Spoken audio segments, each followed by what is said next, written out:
also here Bárbara, Carla Campos as well. Hello to all of you. The first half is going to be devoted to book report, and I have some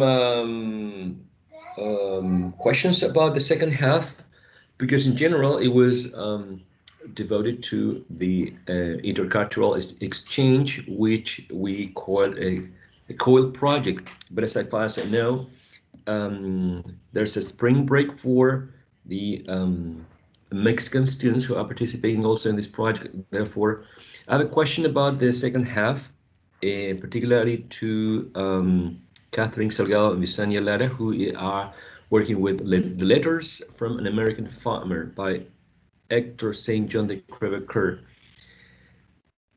So far, what I understand is that Javier Muñoz, Javiera Rojas, and Asgat Alarcon will be or should be working with Stephen Crane's Maggie, a Girl of the Streets.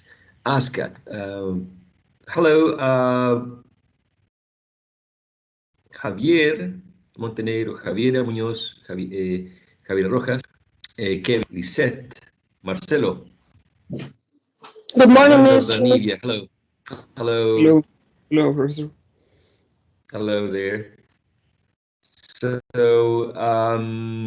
Asgar, Javiera Muñoz, Javier Rojas. Good morning, Professor. Good morning. So, how are you today? Fine, ready to present. Yeah, actually, I'm trying to figure out some technological problems with my screen because I'm going to share it. So give me a second, please. Yeah, absolutely. Absolutely. In the meantime, Javiera Muñoz or Javiera Rojas, what should we focus on in terms of your presentation? What are some important elements that we should consider for this story with this book? Who's Stephen Crane? Yes, go ahead. Javiera, go on. Okay. I think that everything about this presentation is important, but I personally believe that the context of the book and the context of the time when it was written, it is very important to understand the importance of this book and also the themes because I think that in that particular part of the presentation, you will understand a lot of the book, even if you didn't read it. My personal opinion. I'm Absolutely. not representing my team. And Javiera Rojas, you were about to say something as well? Yes, teacher, but it was pretty similar because it's, in my reckoning, it's quite important to focus on the historical context as well as the novel context. So they are very realistic because Stephen Crane wanted to picture the historical events in the novel. He didn't want to romanticize the characters nor the plot. So that basically. Great leading points. I hope that you all pay attention to these comments, right? This is not romantic story. This is not romanticism at all, but a very realistic depiction of life, right? Quite a realistic literary work. Hello, Sophia. Hello, Visania. Welcome. So, without further ado,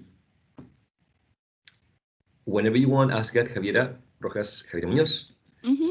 You can. Yeah, I think we are right. ready. Can you all see the PPT, right? Yes. Okay. So Javiera, please. Okay, so good morning, teacher and classmates.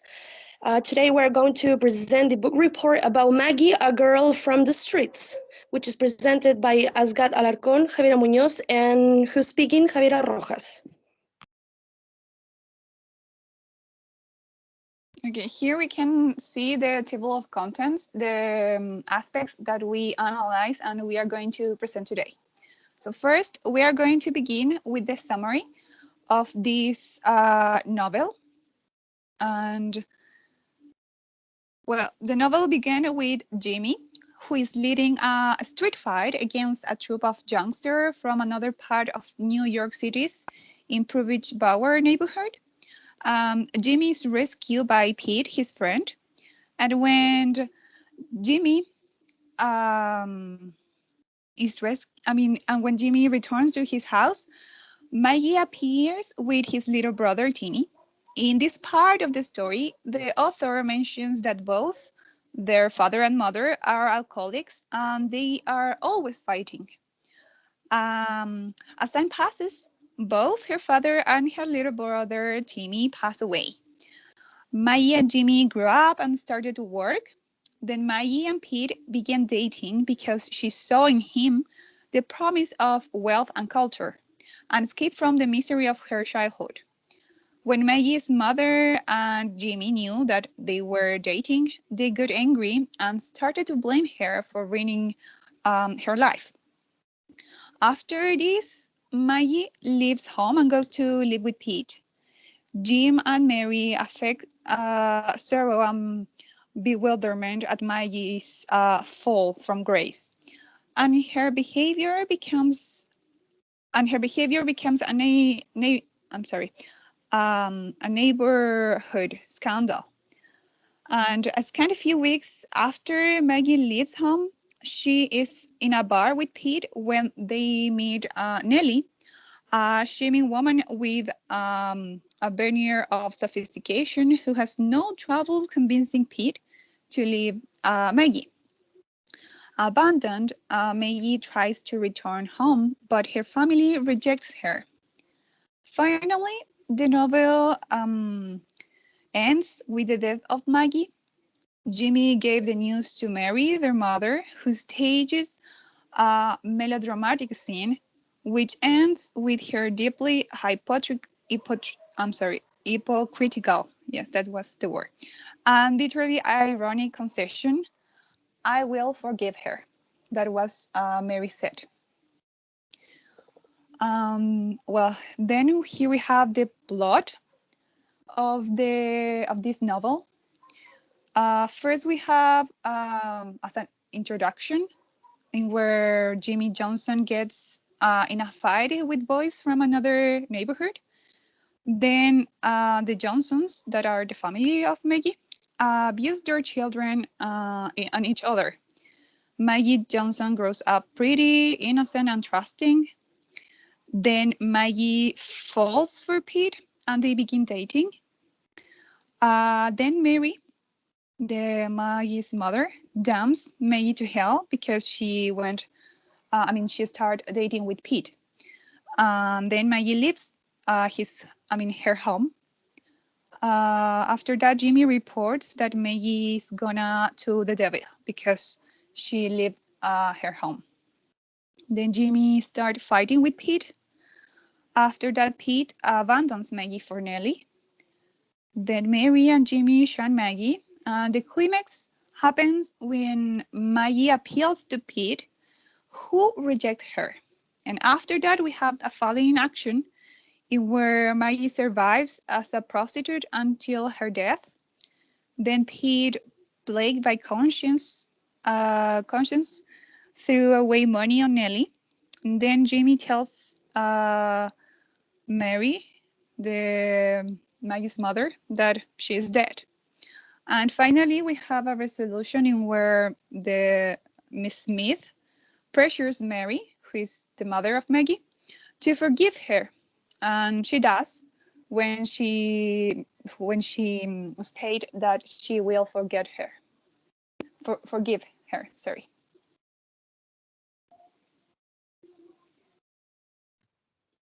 Thank you, Asgard. So let's continue with the historical context. Asgard, would you be so kind to? Thank you. Well, in the novel, it is so important to mention that uh, the agriculture moved to industry. So there was a time in which poverty was so present in every family, mostly in Manhattan, in Bowery Street, which was the place where the play took place, and also the migration helped to spread the word.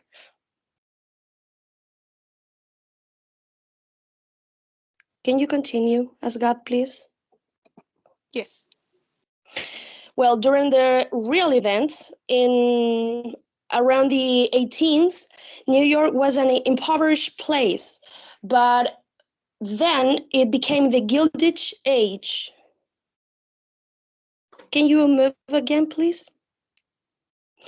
Well, Crane lived in the Gilded Age, so this was a time of prosperity and wealth importance, where popular novels overlook misery and poverty live at that time. So that is why Crane uh, participation in literature was so important and powerful, had a powerful impact, because Crane was livid, was no sarcastic at all. He was realistic, and that is why he was well recognized, because of he mentioned real events in his novels. So that is one very important aspect to consider.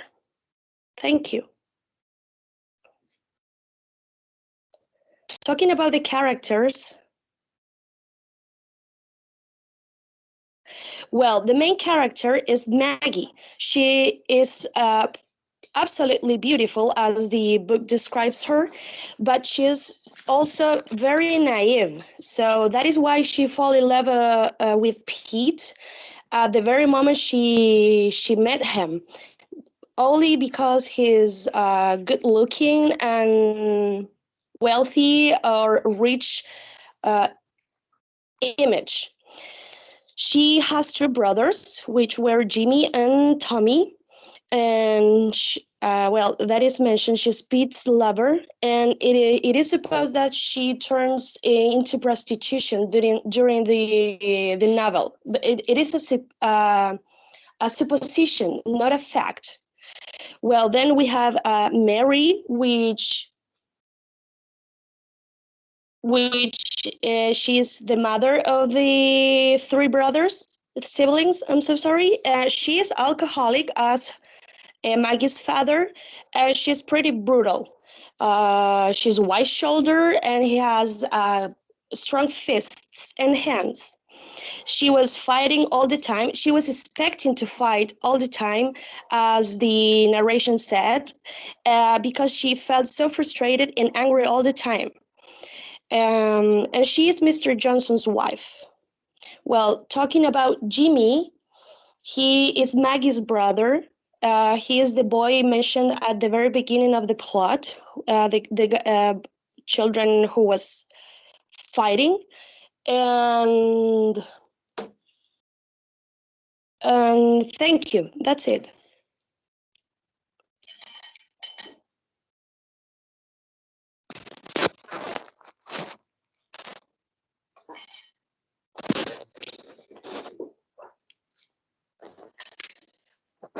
Well, Pete is Jimmy's teenage friend. Also is Maggie's lover. He is very confident and handsome, but at the very same time, he's a bit um, pedant. He is so imponent, and he inside in his inner part, he has an evil heart, but he's trying to say all the time to girls that. Am I a good guy? Am I good to you? So he's trying to receive uh, approval from the women's view perspective. Then we have Tommy. He was the baby of the family. He died early in the novel, and we can deduce and assume that it was because a discussion that his parents were performing in a scene of the novel. And also we have Nellie. She is named as the woman of brilliance and audacity. She lures Pete away from Maggie, and in the penultimate scene, Nellie demonstrates that she's only using Pete for his money. Then we have the father, that is Mr. Johnson, who is known in the novel only by his last name, and he looks like a cruel person, and we notice that um, in how he treat his children. He's also brutal with him. As same as his wife, he is an alcoholic person who go to bars to escape from his home. I'm sorry. Continuing, we have the the old woman. Um, is a woman that whose name or identity is not known during this story, but she plays an important role because she lives in the same tenement house as Maggie, and after Mary throws Maggie out, uh, she takes she takes Maggie in and offer her shelter. And then we have Miss Smith. Um, she doesn't appear until the end of the story. Just in the closing scene, she, in some way, she forces Mary uh, to feel guilty for her actions toward Maggie.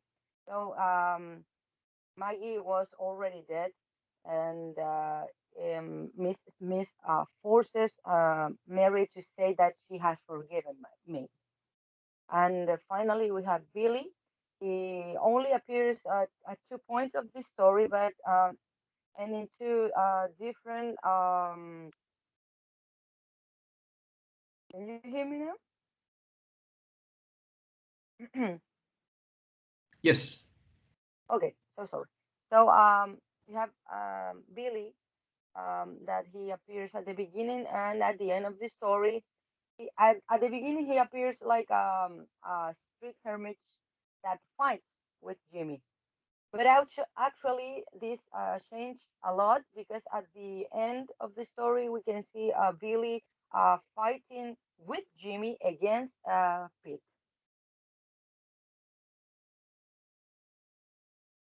Thank you.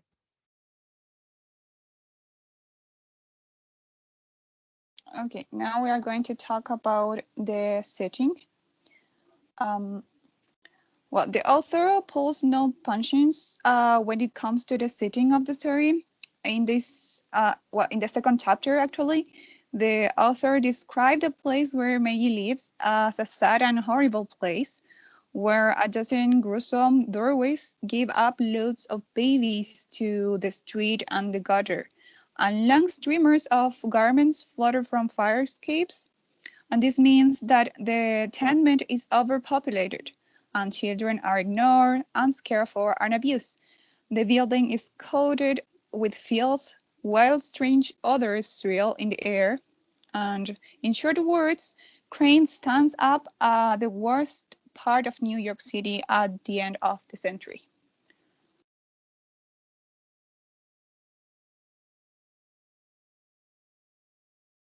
Well, now we are moving on to the narrator of this story, which is a third person omniscient narrator.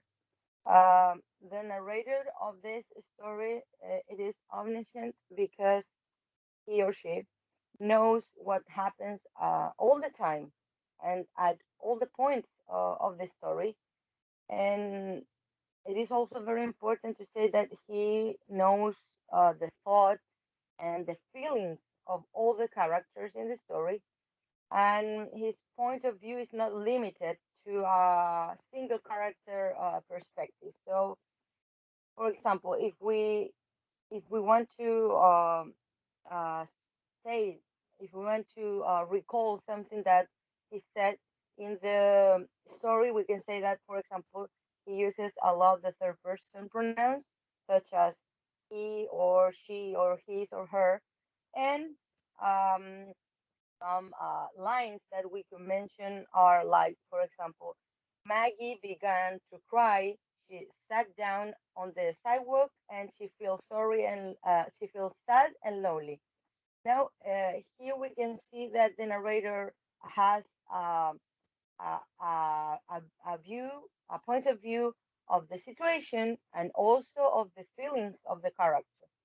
And that's the main um, description of this narrator.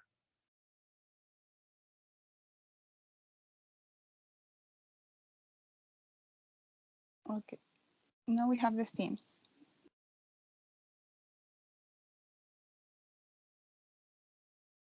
Well, I think that this is very important for us to understand the story.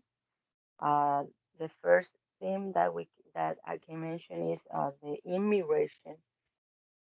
In this story, and in most of the stories about immigrants, uh, the protagonist seek in another country a better quality of life. In this case, Maggie and her family are Irish people who come to the United States um, on the seek of the American dream that they finally couldn't get.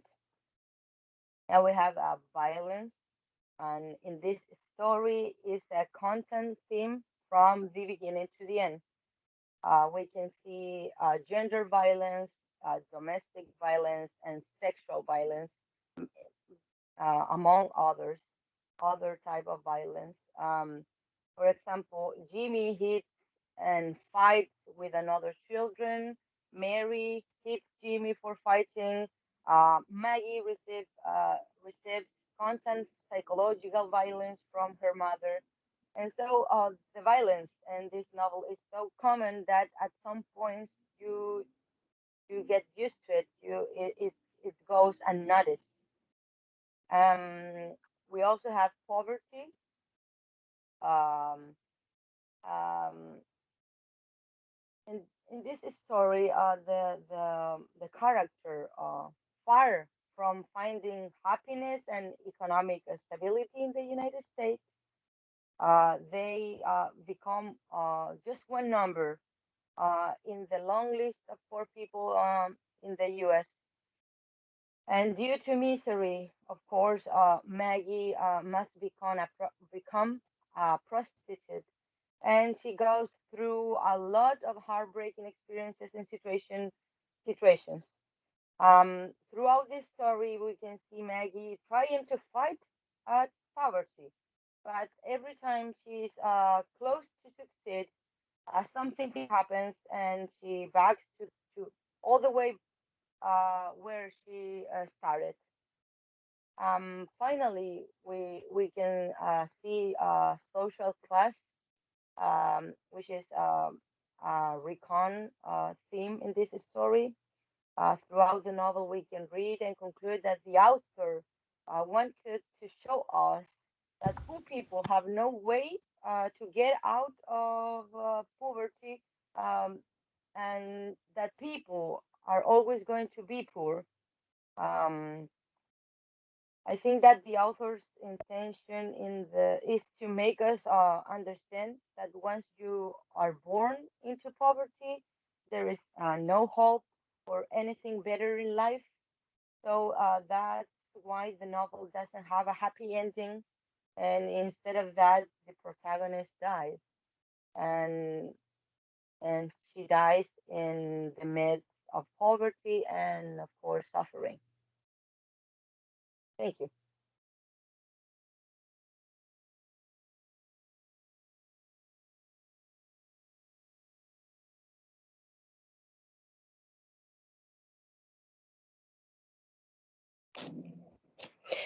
Thank you, Asgard. Well, to continue with the symbolisms, the red color is present in order to represent fury and frustration, which were two mainly feelings absolutely present in not only in the novel but also during the historical context.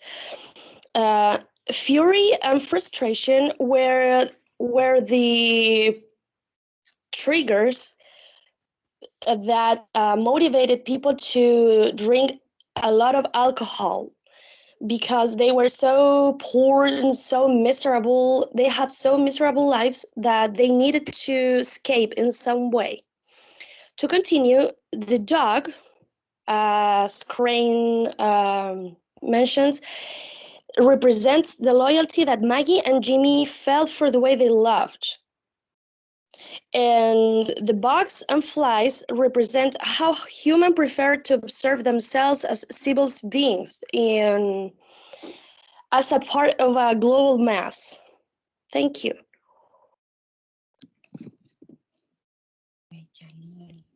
Okay, now we are going to check out the point of view. Sorry. First, we have the point of view of the narrator. Here, the characters in Maggie are in a bad way, and the narrator, Crane, doesn't really seem to care. Like life is clearly super rough for them, but so it goes. It's not the narrator's problem.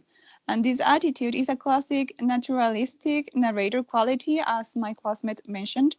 They're just there to give us the facts. Plus, since our narrator isn't part of the story, these harsh conditions don't directly affect him or her. Moreover, the narrator can report on them from a safe distance, just calling them as he sees them.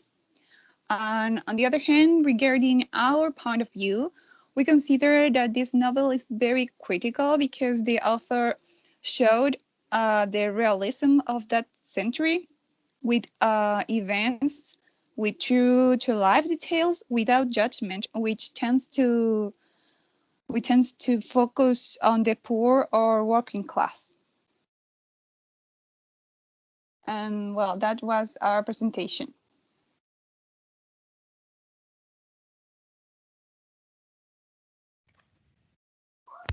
Thank you. Thank you very much. Let the information sink in for a little bit.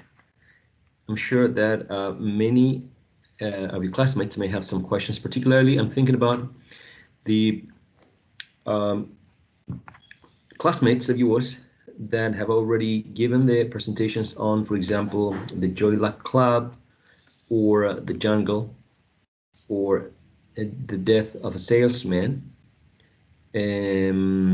Because there might be some connections, right? Some areas in which this specific story, Maggie's story, may be connected with any other of the ones presented before. So let's see if we can get some connections with the presentations given by your classmates.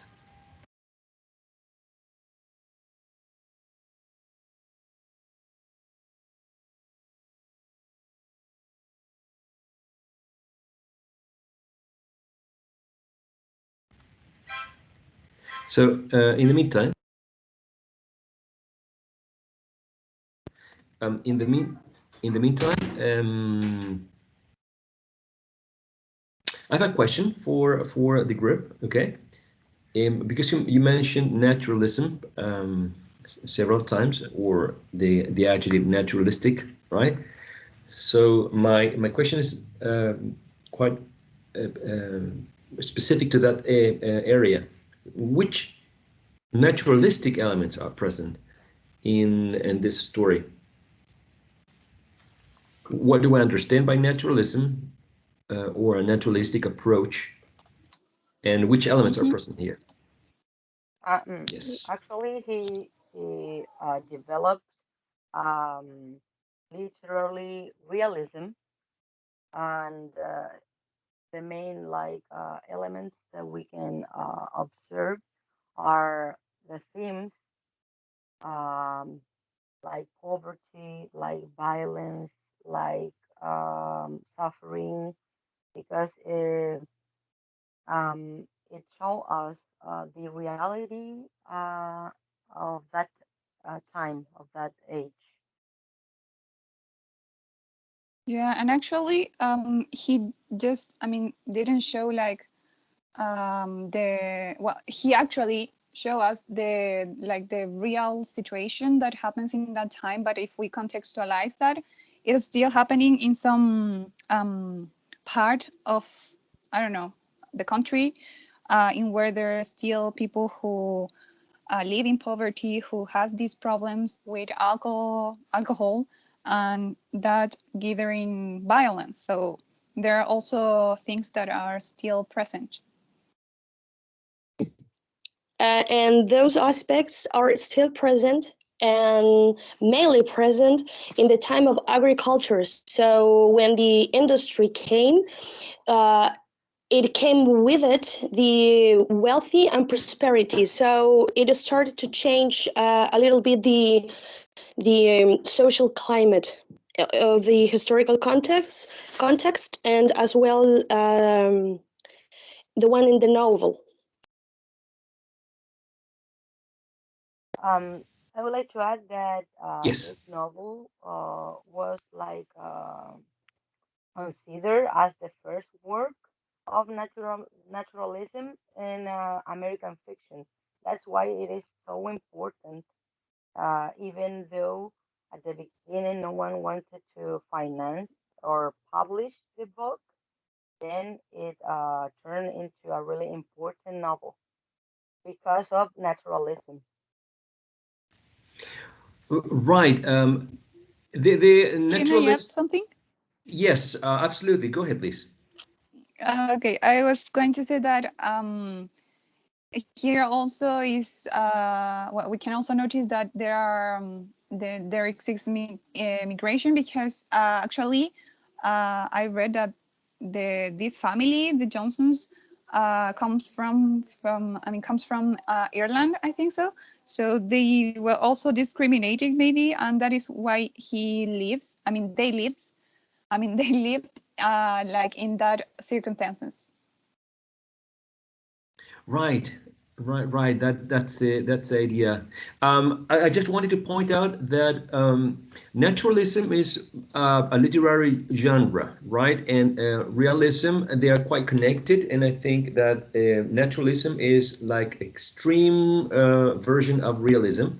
And in this sense, a, a realistic approach in writing is the one that reflects realities as it is, without anything um, romanticizing the description, right? Whereas when you take a naturalistic approach, there's a very interesting direction given from the environment uh, to the characters, meaning that people are not able to decide, people are not able to make a choice, but they are just shaped by the environment. The decisions are forced by external forces, external antagonistic forces.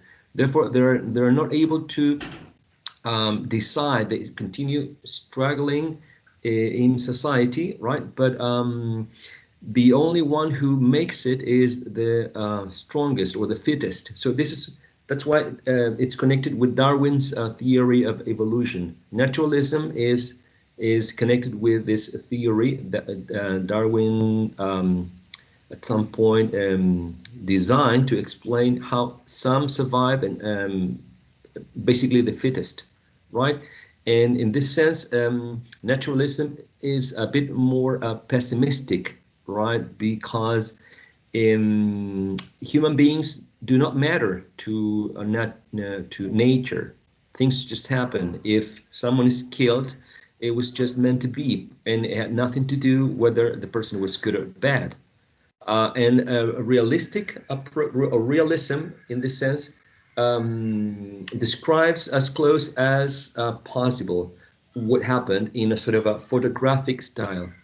So realism, I think, is more connected with a literary technique, right?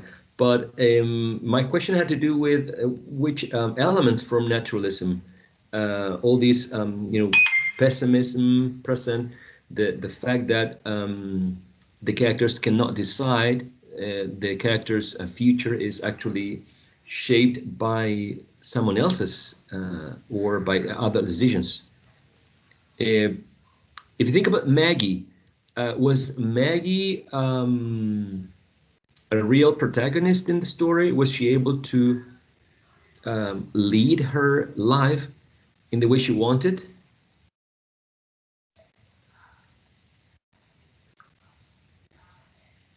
What do you think, Not Asia? really. Okay, in what Yeah, sense? Teacher? Go ahead, Javiera. Well, Maggie wasn't capable of leading her life at all. Actually, she was pretty naive, as the narrator described her. She was, even though beautiful, but she she might use that beautiful, maybe in that context, to marry a rich man, which was one of the two options that women had at that time. So, or you get married, or you go into prostitution. So, I think the narrator turns into some sort of gentleman, because uh, it is supposed that Maggie goes into prostitution, but it doesn't really mention her as the prostitute. So I think at that time there were no guidelines or motherhood or childhood care for anyone. So I mean, life itself was the one in charge to make them learn how life worked at that time, which was absolutely hard and miserable.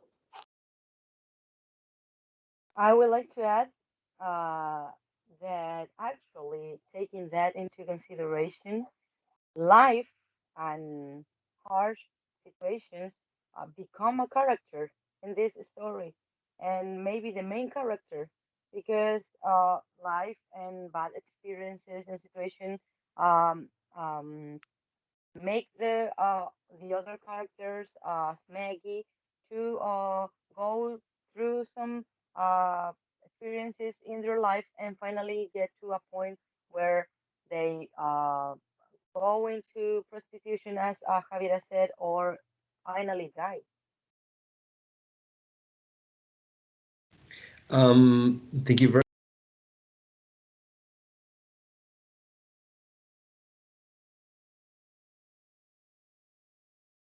Teacher, you muted.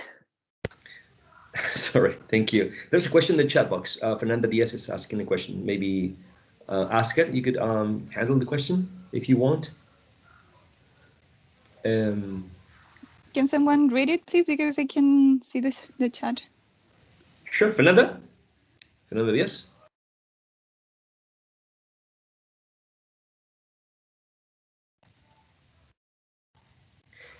Yes, can you hear me? Yes, yes. Okay. I want to ask about the role of Maggie in the story, and what is your opinion about her life?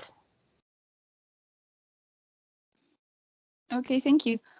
Well, actually, in the novel, she looks like an innocent and trusting girl, a trusting woman. So she was very like innocent, and I mean, the only thing that she wanted was to be happy and maybe go out from where she was living. And I look like this character like a person who only wants to have good things, a good situation, because she noticed that she was in a bad situation, but she wants to go out from there.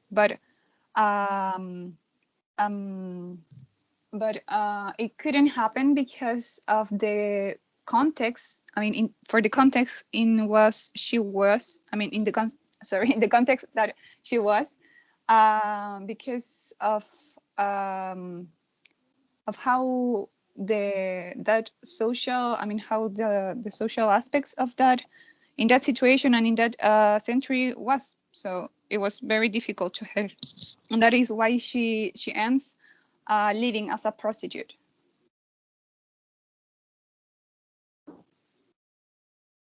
And what's your opinion about it?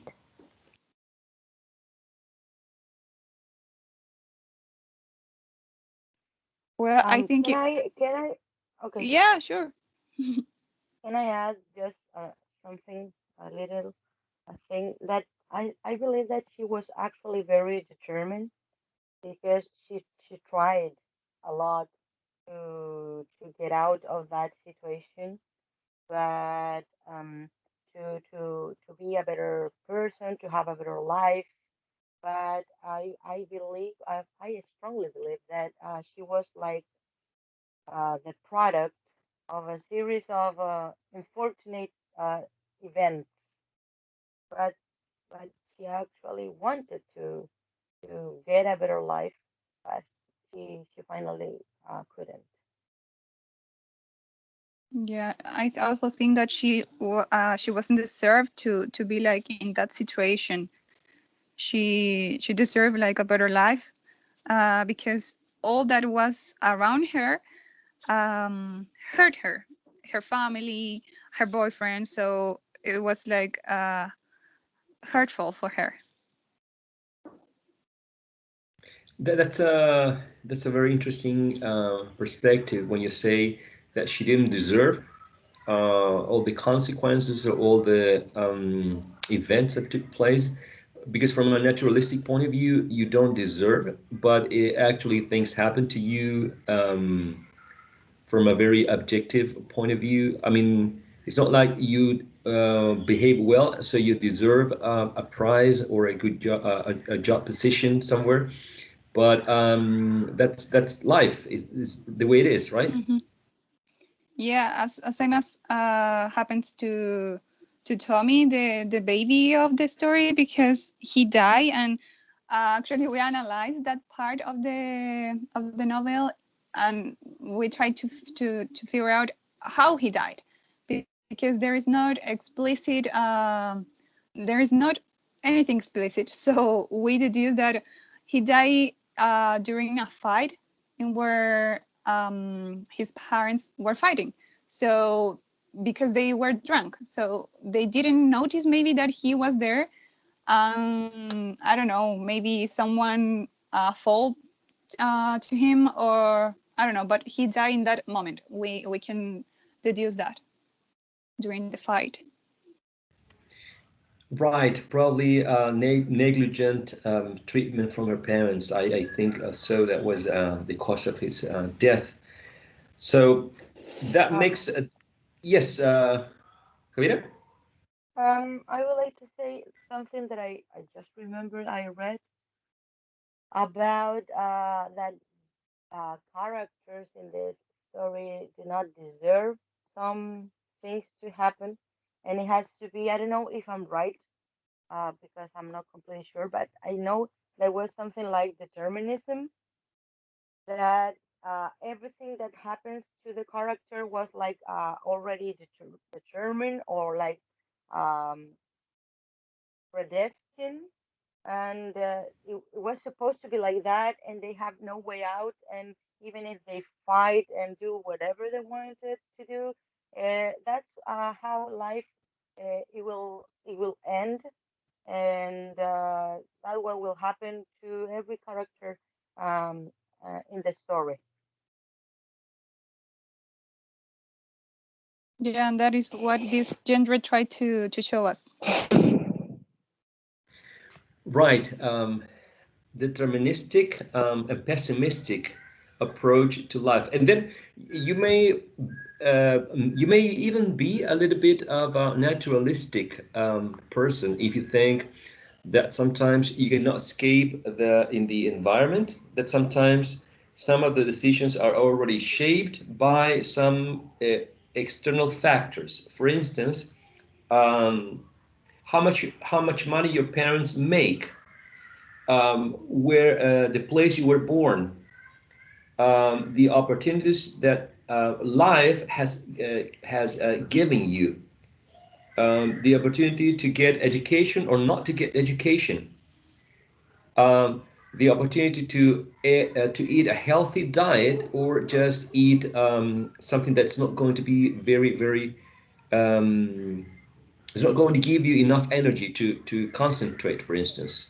So there are so many external factors that somehow can shape your uh, final destiny, right?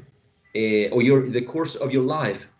So you might be a little bit of a naturalistic person or not. I mean, that's something that I want to leave for you to think about. If you agree on this philosophical perspective in which you're a little bit pessimistic in terms of there are external forces who which are determining, as what Javiera mentioned, right? Determining the path that we are going to follow in our life. Maybe there's half of it. Okay, that's totally up to you to ponder, to consider. I have just another question. Just one more question, which is connected with the literary or the writing technique, realistic writing technique, in which there's a lot of details or specific vocabulary used to create a sense of being there. Like you're reading the story, but it's like you're seeing the picture, the real thing, like a photograph. So, do you remember any literary devices? Particularly, I'm thinking about imagery. You know, imagery, like it's like you read and you smell it, or you actually see, or you're able to feel the description. Do you have anything like that? I remember a passage in which Crane describes supposedly Maggie's death. He says that she was looking straight to the ocean, and it was night. At night, it was dark, a dark place, hidden from the common streets. So she was alone with a old man, some sort of wandering man, and then she vanished. So it was like, really? Where is she? Is she gone? Did she die? That is why it is supposed that Maggie was the girl that went into prostitution, because Maggie was found dead.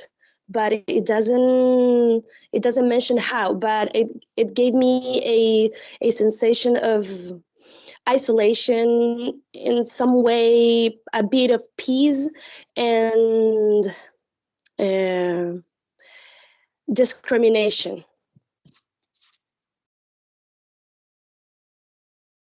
Right.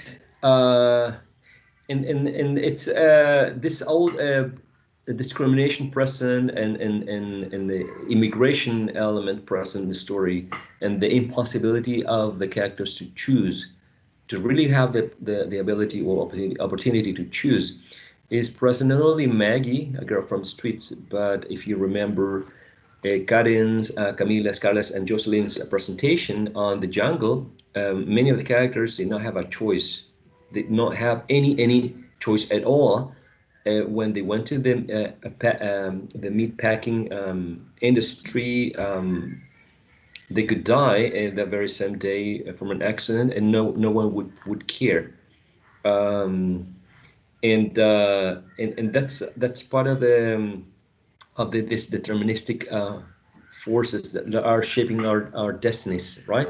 I'm not saying I'm not pushing you to become a naturalistic person. I'm just asking you to consider these elements that are part of a literary world and that somehow help us to understand from a different perspective the way the world is basically. Yes. Mhm. I'm so sorry. No, go ahead, please. Thank you.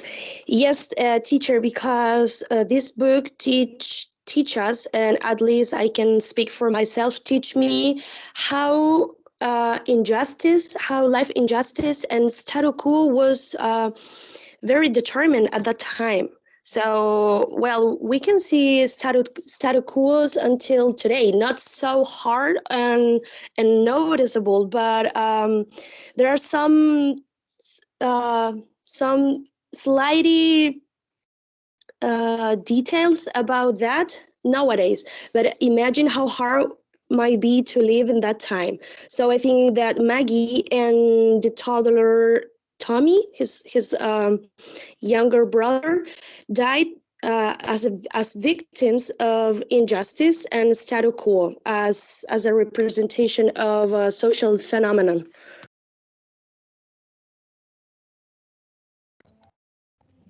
That's right. That's right. Thank you for this contribution because it somehow give us a clear idea, and it's about to finish the session. So I was wondering, uh, considering the spring break, as I mentioned, from Mexican students, if um, if we're meeting for the second half. But let's decide that on our way back, okay? So let's take a 10-minute break. So during this 10-minute break, we stretch our legs, we find some time to get something to eat, to drink, and after the 10 minutes, we get together here to discuss that. It's going to be 11:48, according to my cell phone, 11:48. So 11:58, let's make it 12. Shall we meet back here at noon? Is that all right with you? Yeah. Perfect. Yes, Thank Professor. you. Thank you, teacher Yeah, Alrighty. and thank you. Thank you. classmates. For your Thank you for your presentation. Thank you. Every time I hear a story like this, I get stuck during the whole day, considering all the possibilities that I may have or may not have. It's critical, but it lasts a day for me. Thank you for your presentation. I'll see you in 10 more minutes at noon. All right. See See you you. there. See ya.